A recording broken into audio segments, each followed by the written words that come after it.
A very good morning to you. Thanks for joining us on the Thursday edition of the show. Promises to be exciting.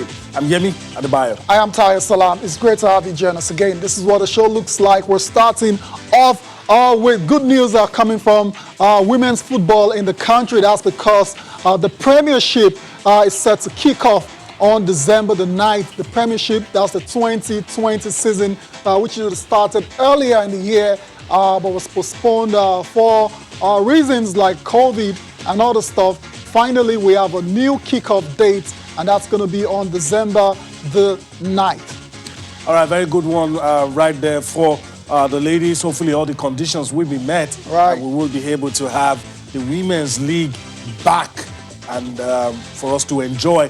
Let's move on the show. It was a hugely anticipated game, but of course it turned out to be a night for the Catalan giants. Barcelona, they defeated Juventus in Turin, 2 goals. And also the subplot of Morata having 3 disallowed goals. It's going to be very interesting to talk about. But the day belongs to the Catalan giants. Lionel Messi and his guys pulling off a 2-0 victory right there in Turin. Fantastic win for Barcelona. What a way to mark the resignation of former President Josep Bartomeu. Of course, Ousmane Dembele and Lionel Messi were on target in that game. Not great times at all for Adrian Pirlo as the new coach of Juventus. Also on the show this time, we're going to basketball. This man on your screen, Silas, is the chosen one to be the next coach of the Houston Rockets. That's in the NBA. He's set to replace former coach Mike D'Antoni. All right, that's how we start the show today with a slice of the NBA. Last season just ended and teams stepping up their preparation for the new season, which is upon us already. Hardly any rest. They're targeting Christmas start date. So I don't know how they're going to do it. Even though there's no official seal on this one, but it's done. We know that it's done. Pretty much done. Silas, veteran assistant coach, has been in the NBA for 20 years now. Is set to get his first head coach gig, and is going to be as the coach of the Houston Rockets. A deal for 4 years has been agreed already, and a formal announcement is expected very, very soon. Anytime like soon. I said, anytime soon. Any moment from now, we're going to get an official confirmation of the appointment of Silas as the new coach of the Houston Rockets, which means he's going to be coaching the likes of Russell Westbrook and James Harden. And one of the reasons why he's been appointed is because of his experience of working with experienced, very good guards like Luka Doncic, Stephen Curry, and Kemba Walker. They're hoping when it comes around to Houston, he'll be able to get the best out of the Beard and Russell Westbrook. Yeah, a lot of people expected. I'm very sure some of the fans are still trying to recover from the shock. How easy it was for the Lakers to blow this team off. A lot of people are recovering. And so I knew there were going to be wholesale changes. I hope they're able to keep the roster together. I hope these 2 guys we see in our picture will stay. They will be there. I hope that Silas will be the man to just turn things around for them. And hopefully, but I know it's tough. But hopefully, because these guys, especially Russell, I hope to see, and the Beard, I hope to see both win something. Exactly. These are 2 of the best players, top 10 in the league. So they were quite disappointing against LA. That was in the Western Conference. The question most fans, it's part of the fact that we're journalists, we're also fans one way or the other. A lot of people were asking, do these 2 guys need a move away from this place before they can get the title? And I'm thinking, no. They barely just came together. So where are they moving to? They need to try and win something with this team for Houston Rockets. Houston on a long title drought. No wonder the league for how many years now? The dream. I can't remember maybe the days of the game. Yeah, of course, the dream. Yeah, ages ago. Anyways, that's the news now. Silas, a veteran assistant coach in the NBA, is set to be the new head coach of the Houston Rockets. Of course, Mark Cuban was the owner of Dallas, because Steven is coming from Dallas. He's already gone to congratulate Stephen on this particular job. Also, Luka Doncic as well too. These are guys I know him very well, and they know his capabilities and what is exactly what it's like to bring to the Houston Rockets. Congratulations in advance to Stephen Silas, who is the son of former NBA coach Paul Silas. Let's talk about LA. It's been a fantastic year for Los Angeles. Sports-wise. Because there are riots and other issues as well. Exactly. But let's focus on sports. It's a sports show. LA Lakers winning the title after a long time. Now the Dodgers as well too. Just yesterday morning won the World Series. That's for baseball, defeating the Tampa Bay Rays 4-2 in the best-of-7 series. Of course, there's been celebrations all around LA. Fans that have waited for so long, 1988. That's how they've had to wait for this triumph. But someone is under serious fire. Yeah, we're talking about Justin Turner. Justin Turner, who, I don't know if you would understand what's gone wrong here. Justin Turner tested positive for COVID. Right, so is that to be taken off the field during the 8th inning and placed in isolation and all of that. But after winning, this guy is returned to the field to celebrate. Do you understand? With his teammates. Is there any? I don't know how to describe. It's recklessness does not do justice to that kind of act. And the MLB had to come out with a statement. It was a scathing rebuke of Justin Turner. They had to come out. But unfortunately, I must say this, even though it's a sports show, these guys see a lot of things happening in their politics. They see a lot of their leaders flouting some of these rules. And they probably think, well, if so can do it, well, I can go ahead as well.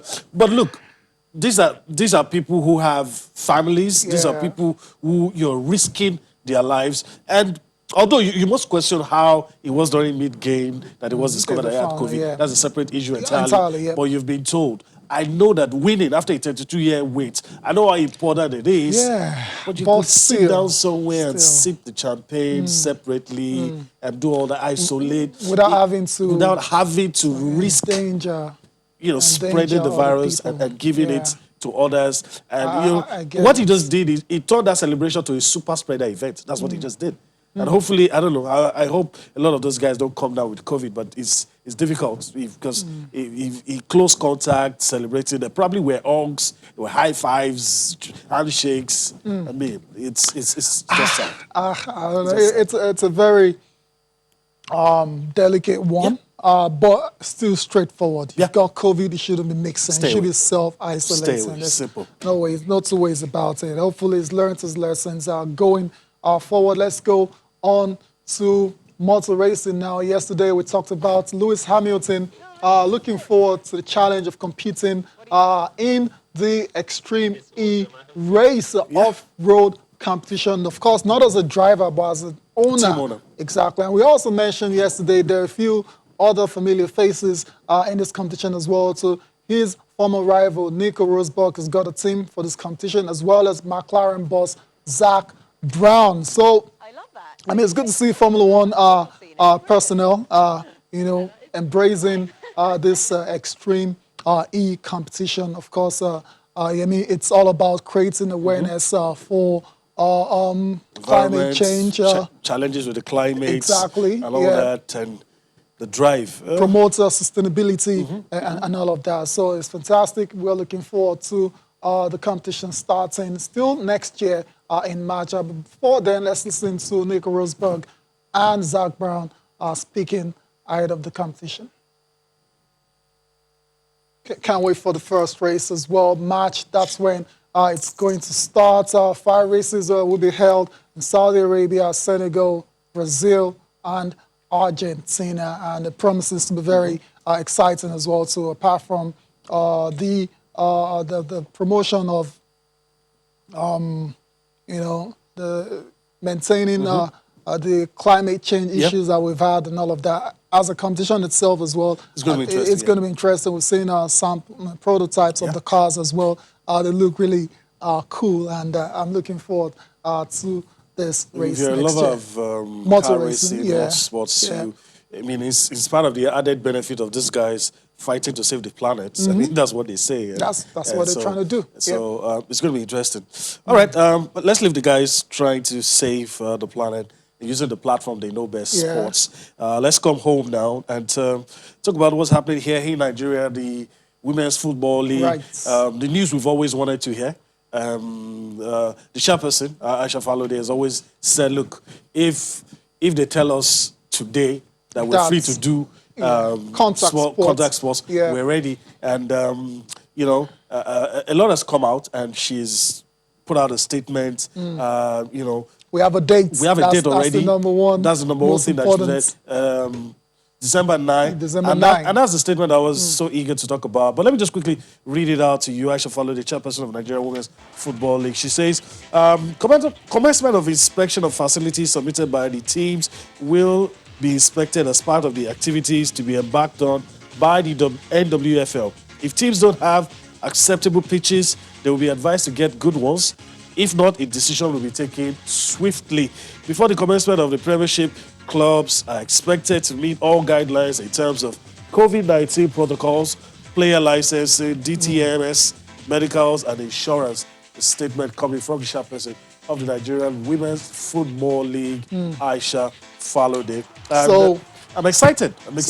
I am excited, but I'm cautiously excited because before COVID came and disrupted a lot of plans earlier in the year. This league was supposed to start, but had to be postponed because some of the teams didn't meet the required, didn't meet the requirements they were supposed to meet, so it was postponed. Now you're thinking naturally they've had a long time and forced break. Things should be in place now for if you're really interested in having a women's team. That's what I'm taking from that statement, that if you don't have good pitches, they advise you to get.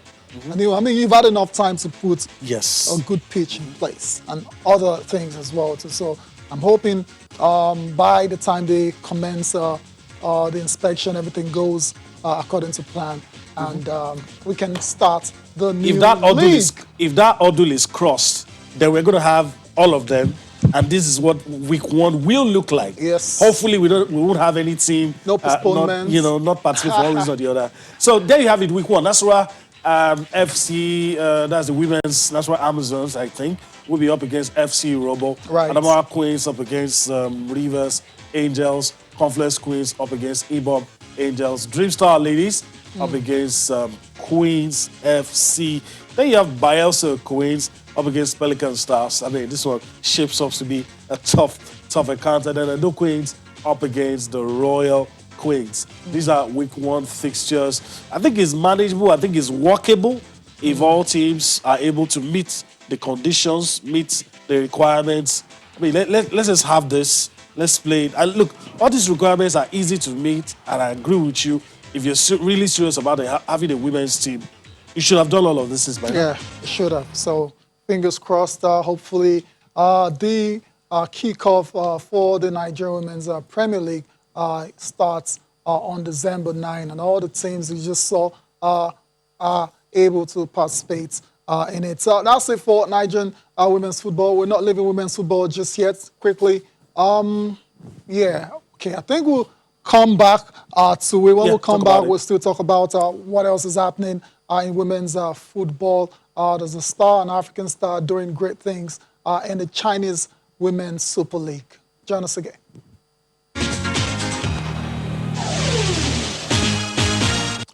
Welcome back to Channel Sport this morning. During the break, you saw how the LA Dodgers defeated the Tampa Bay Rays to win the Major League Baseball World Series celebration, like we said earlier, in the City of Angels. Basketball, MLB was next. You hear me?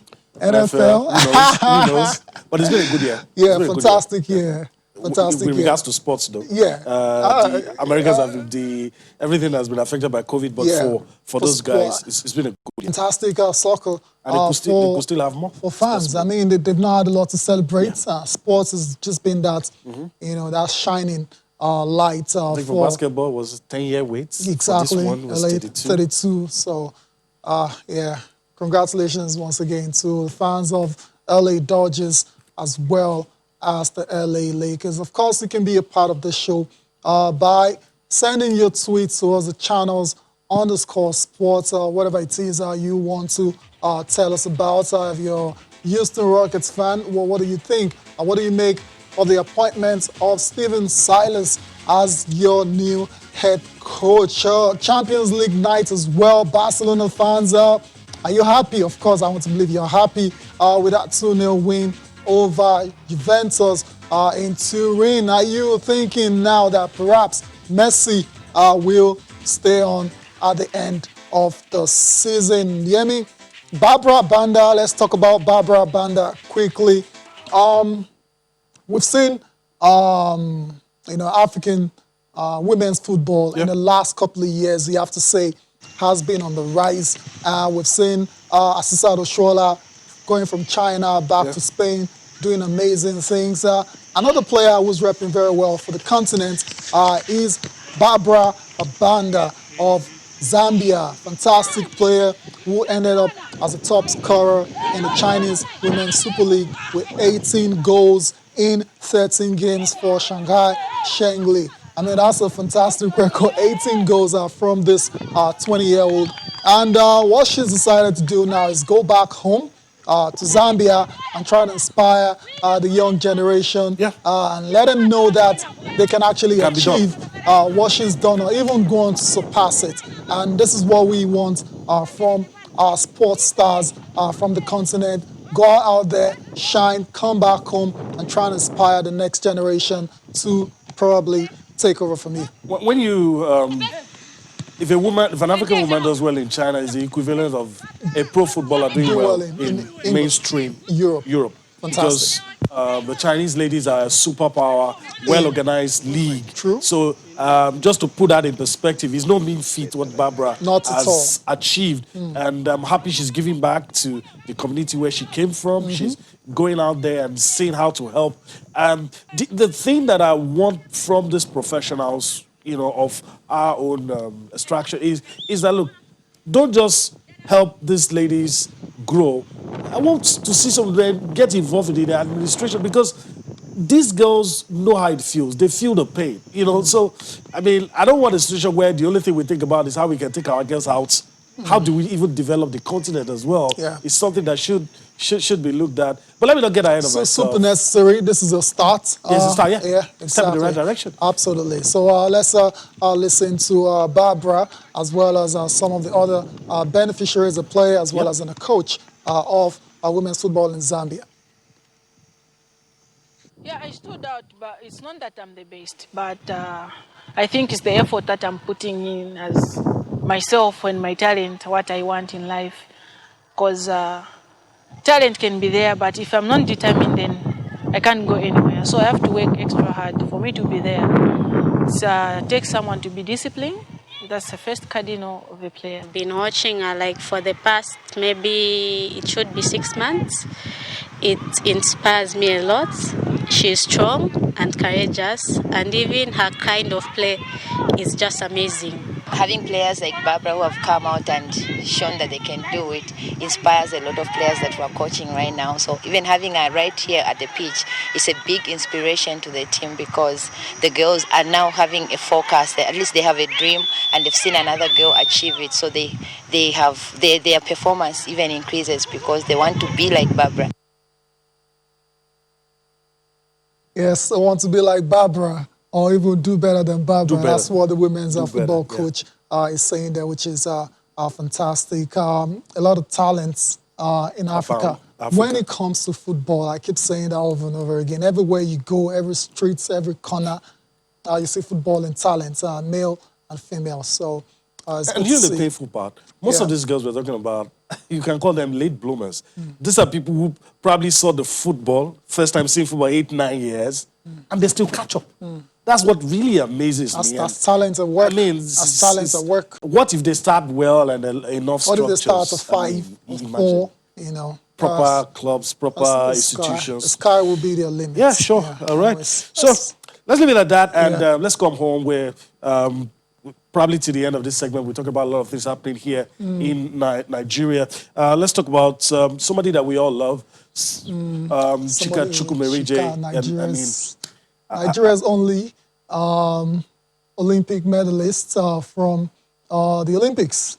Yeah, bronze medal. Well, yeah, I mean, he's a legend. He's a legend, of not a team event. Taekwondo. Yeah. So when it talks, he knows what it's talking Surely about. you have to listen. Yeah, recently there was this.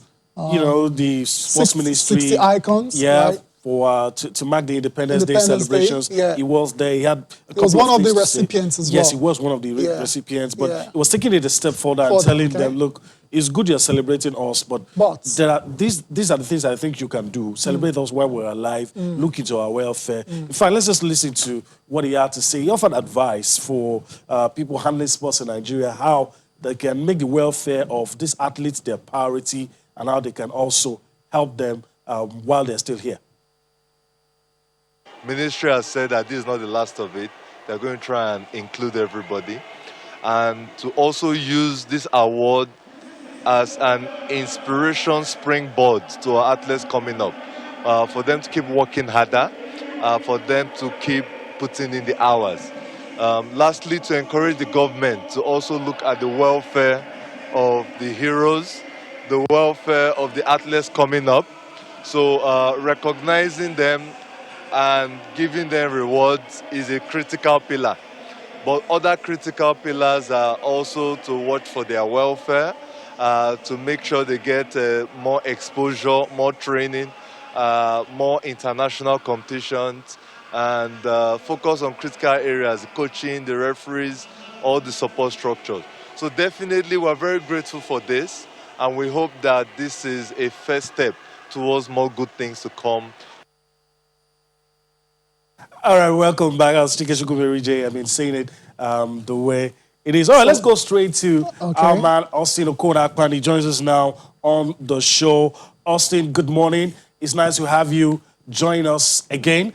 And I'm very sure you listened to Chika Chukwumerije. Had some interesting things to say about sports icons, how they should be treated, and talking about the way forward. Your thoughts on this one? Yeah.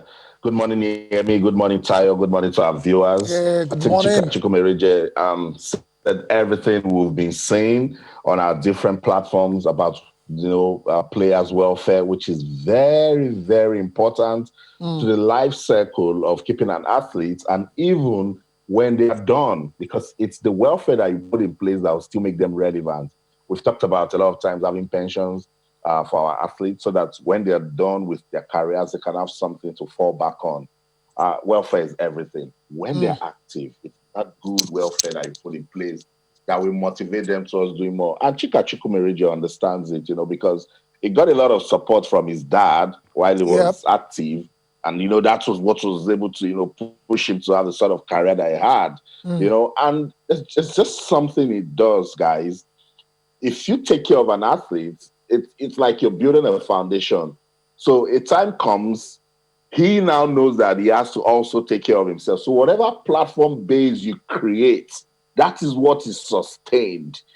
Isn't it shameful sometimes when you see some of our ex-internationals, you can't even look at them in the eye because they are struggling. And then you start saying, when this guy was active, he used to have money. It's not enough because at that time, the sort of lifestyle they have was taking out of the money. So if there was a system in place by the ministry or the environment where they were operating, it will guide them in how to behave, in how to live their lives and spend money. So these 60 icons, it generated a lot of talking points. I'm sure you guys are tired of hearing, they didn't put this person, they didn't put that person. Of course, you can't put all of them.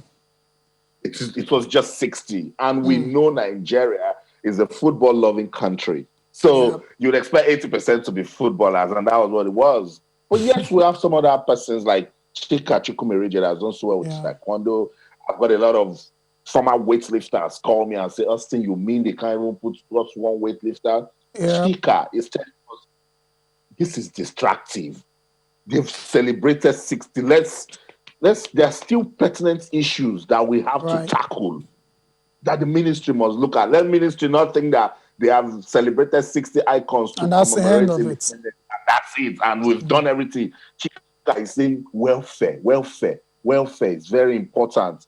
Infrastructure is very important. You know, the overall branding that we make an athlete international. When he is done, we are still talking about him. Isn't Usain Bolt done? Are we not talking about him? Is Ronaldo not done with football? Is the world not talking about it? It is the overall packaging that you put into your athletes that will give them relevance when they are not Right. active on the field again. All right, super necessary. You have to say welfare. There's no, it's paramount, and there's no two ways about it. If you, a lot of Nigerian sportsmen and women have gone on to achieve great things for this country in spite of, and it shouldn't be the case at all. Imagine them getting all the support, they'll be achieving a lot better and greater things. So that's it for, let's leave that for now, and let's still talking about international sports, Nigeria competing at international events. This next topic, Austin, take a listen closely. I don't think, has there been an issue recently, like in terms of selecting the right people to go and represent the country? Because I know, for example, the Olympics or any other major international event for that matter, you need to qualify for it. You need to run certain times. Right. And so eventually, you cannot just pick anyone to go represent the country. So that kind of handles that situation. But you cannot totally dismiss that we've had issues where certain people have been selected. Don't get the chance they deserve. Yeah. And I guess that's why we're going to have to listen to a seasoned sports administrator, Fan Unduboke. He has a say on some of these issues. So also just listen to him. He's going to talk about the right things that should be done. Then we take it from there. If we say we want to reposition Nigeria of our dream, we should allow things run on merit. We should allow merit to be the watchword. And if we allow that to happen, give us 11 players, even if they're from one family, as long as they can do it for Nigeria, let them come. But the issue of quota in everything we do, in selecting the national team, we want to balance, we want to reflect quota. In selecting any team going to represent Nigeria in any, you want to be sure there is Adamu, there is Anyanwu, there is Olapade, there is, it is the problem we have. The problem we have is that our administrators of these days are not being free from sentiment.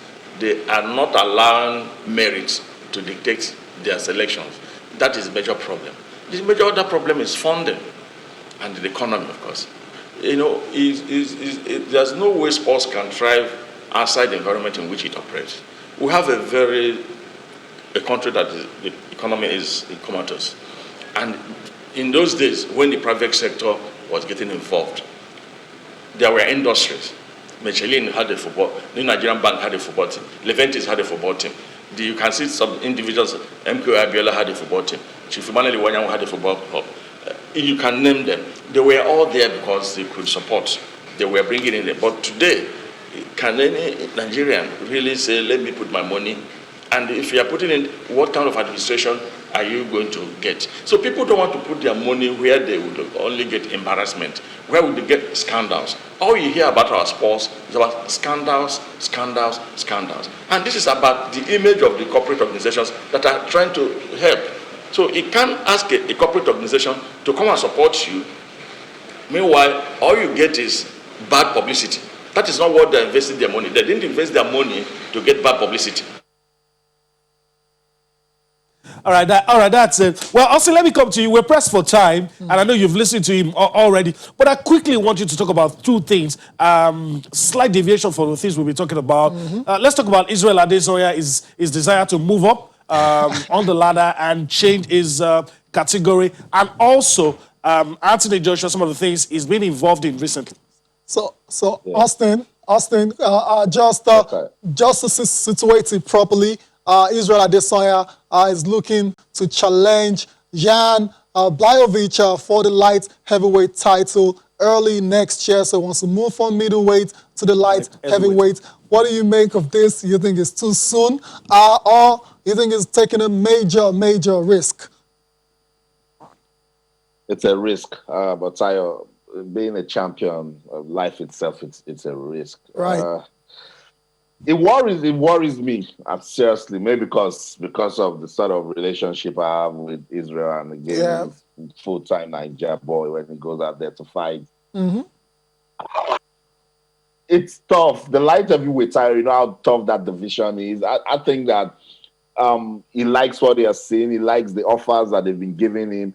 But maybe he needs to just take it one step at a time. Light heavyweights, you know. But, it's not too far off. It's not. I mean, it's just the next division after the middleweight. So, and it feels it's taken out 7 of the 15 middleweights in the world already. So it feels there's nothing more for him to achieve in the middleweight other than to go up and try to make history. Just 4 fighters have achieved titles in 2 weight divisions: Conor McGregor, Henry Cejudo, Amanda Nunes, you know, and one other person. So this is all about Adesanya chasing history.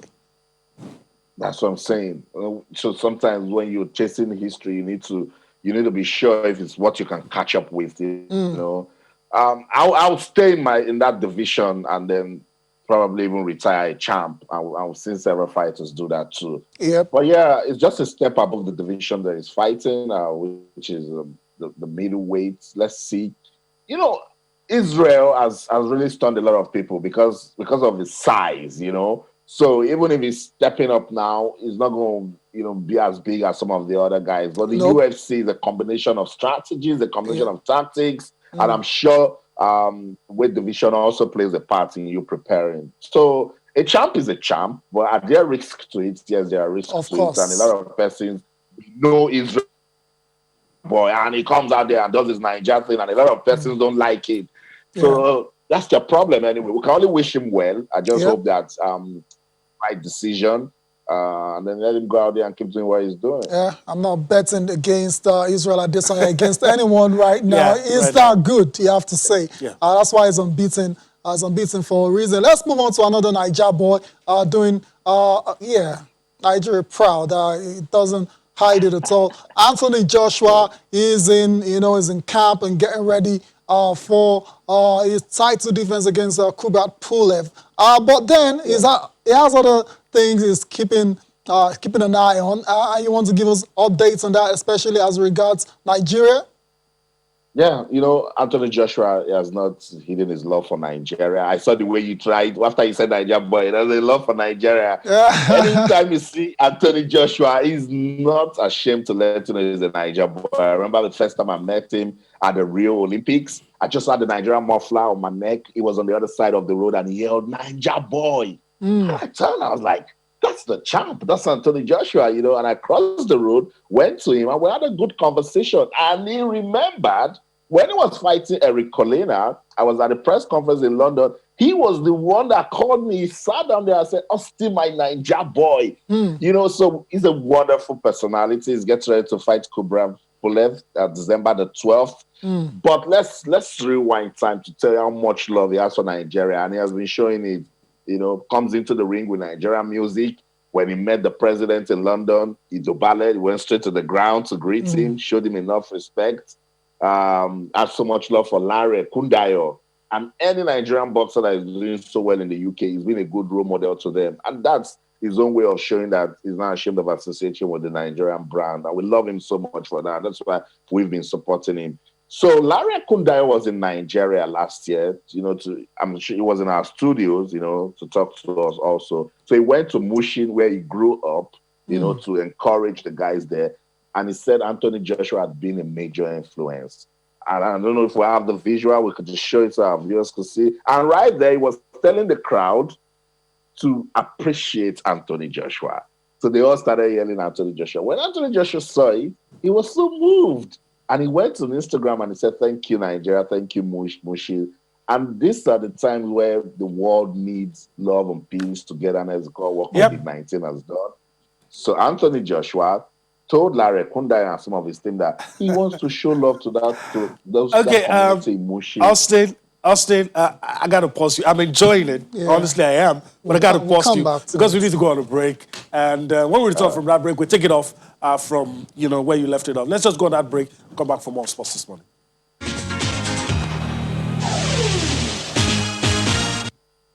All right, welcome back. Well, we're still chatting with Austin. Austin, let me, we're pressed for time, and we're about to end this conversation. But I want you to finish up with some of the things you were saying about charity work that Anthony Joshua is doing and how it involves Nigerians. And we've said it that COVID-19 has given us a sense of reasoning that we all need to come together, show some more love to humanity. And it's just so heartwarming that Anthony Joshua has thought about it that, look, I'm from this zone and they're still showing me so much love. So he told Larry and his team, let's take food and drinks to Mushin and take care of that community because they've shown me love. Not just that, they're going to be having exhibition boxing bouts. Anthony Joshua will sign out some gloves and give to some persons. And I think that's a good way to empower the grassroots, to let people feel loved in these difficult times that we're facing in the world. So that's some champion moves right there by Anthony Joshua. And we appreciate him, and I mean, doing this emotion, it might decide to push it out again. And, this in itself can inspire people, it can be a source of motivation. So we just want to say big ups to Anthony Joshua and we appreciate him for that move. All right. Austin, I want to thank you for your time on the show. Hopefully we'll do this again some other time. Tomorrow. Sure, we'll do it again. Thank you, guys. Cheers, Austin. All right. Well, talked about Anthony Joshua earlier, but we have to talk about the big one, UEFA Champions League, with the time we have left on the show. Let's start you off with the results from last night. Let's take you and see the results. Juventus losing in Turin. That was a surprise to me. Group E first, though. But let's start with this one. Chelsea. It was a good night for the Blues. First win of the competition. No matter what you want to say about, what's a very good night for the Blues. And the goal scorers as well. A good spread. You have Sevilla, 1-0 victory over Rennes. All that in Group E. You go to Group F. Luke de Jong scoring the only goal in that game for the Europa League winners in Group F. 1-1 between Lazio and Club Brugge. And Dortmund 2-0 over Zenit's goal scorers Jadon Sancho and Ireland in Group G. Yeah, that's what you have right there on the screen. Dinamo Kyiv and Varus 2-2 draw. Yeah, 2 late goals for the Hungarian side. Barcelona beating Juventus. Dembele, Messi scored for the Sport. Morata having 3 goals chopped off for offside. Başakşehir losing to French money bags PSG. You have Manchester United. I mean, just when you think Ole is, it might just get a left hook. Something just happens, saves his job. Puts together a couple of good results, and it's all good again. Leipzig. and Marcus Rashford, of course. A hat-trick. Yeah, shout out to Marcus. Coming off the bench to score his first senior hat-trick. And let's quickly focus on Barca, Juve. Juventus, Biola was saying yesterday that I expect Barcelona to actually turn up for this game following the resignation of Joseph Bartomeu. They did. Dembele scoring. I thought Dembele had a good game. Effort. Yeah, I thought it was used decent. Both legs. Yeah. That was decent. And of course, Messi from the penalty spot late in the game, securing Barca's second win of the competition. Let's move on quickly to United. Leipzig, like we said, Rashford coming off the bench to score a hat-trick in that game. All the goals by Mason Greenwood and Anthony Martial. Lastly, but not the least, is PSG 2-0 in Turkey. Moise Kean. Yeah. What a player, young player. Got a brace. Adding to a brace over the weekend as well for PSG. Mbappe couldn't get on the score sheet in that one, but doesn't really matter. They got the 3 points, the first of the campaign. All right, so that's it for the Champions League. That's a wrap for the Champions League. Let's go to the papers quickly. Let's see how far we can go. 3 papers for review. All right, we start with Sporting Life. There you have it. There you have it on your screen. Juventus tried to sign Ansu Fati over the summer. It didn't happen. Played against them yesterday. Now that Bartomeu is gone, we're having this story. What is Messi to stay. I said it all along, Messi to stay at Barcelona. There is a very good chance. I mean, I wasn't even thinking of the resignation of Bartomeu. I was thinking... Thought feelings would change. No, not feelings. Our feelings are not going to change between Bartomeu and Mercy. I was thinking the elections will come. There's a very good chance there's a new president. Election will come. We're definitely going to lose it. Yeah, a new president that might convince Mercy to stay. But they might not even be needing that now. But we'll see. Fingers crossed whether Mercy will change. Yeah, Eagles excited. Coach get a raw. Ahead of the game against Sierra Leone says Eagles are excited to play. That's good news. Kaiser Chiefs confirm Akpe's invitation is back. Yeah, playing. Good back to see him playing, yeah. There's a new manager at the helm, so a lot of people were feeling he's going to have problems, but I'm happy that he's back. When you're good, you're good. You make it very difficult for the manager to drop you. Yeah. And that's exactly what Daniel Akpe has done. Let's move on to complete sports now. Let's talk about NFF confirms receiving $1 million from FIFA. That's the COVID relief grant. Yeah, fantastic. So that's for the Super Eagles and the Falcons as well. Messi to extend Barca stay. It's in sports. After that incident. Yeah. It's in complete sports as well. Ziyech off the mark, scored his first goal on his first start for Chelsea. Neymar suffers injury. We saw it in the picture earlier as in the match against Istanbul. Ronaldo slams COVID-19 testing after being forced to miss Barcelona clash. I mean, the rules are the rules. Everyone has got to follow it, even if you're superstar Cristiano Ronaldo. What else do we have here now? Osimhen, Chukwueze, Iheanacho, Aribo lead Eagles Europa charge. So that's today. The lesser competition in Europe. A lot of games will be played across the continent. All right, let's go to the last paper, and that's Sporting Sun. 2019-2020 Champions League. Osimhen named 12th fastest player. That's in the past now. It's time to move forward. Benzema equals Messi's Champions League record. Neymar injured as Barcelona, as PSG sink Istanbul. Chukwueze seeks to end goal drought. Hopefully he does that later tonight for Villarreal. What else? Joshua, okay. Usyk smart, but can be hurt. Of course, any boxer can be hurt. Over the weekend, Usyk will be up against Derek Chisora. It's going to be very interesting to see how. But if Usyk wins, the pressure is going to be on Joshua to fight him before the Fury fight that we want to see. But we'll see what happens. It's a mandatory challenge as well. That's Usyk. And so we'll see how they walk around. I'll just love to see, after Pulev, I want to see him against Tyson Fury. But Joshua must not take his eye off for granted. Pulev.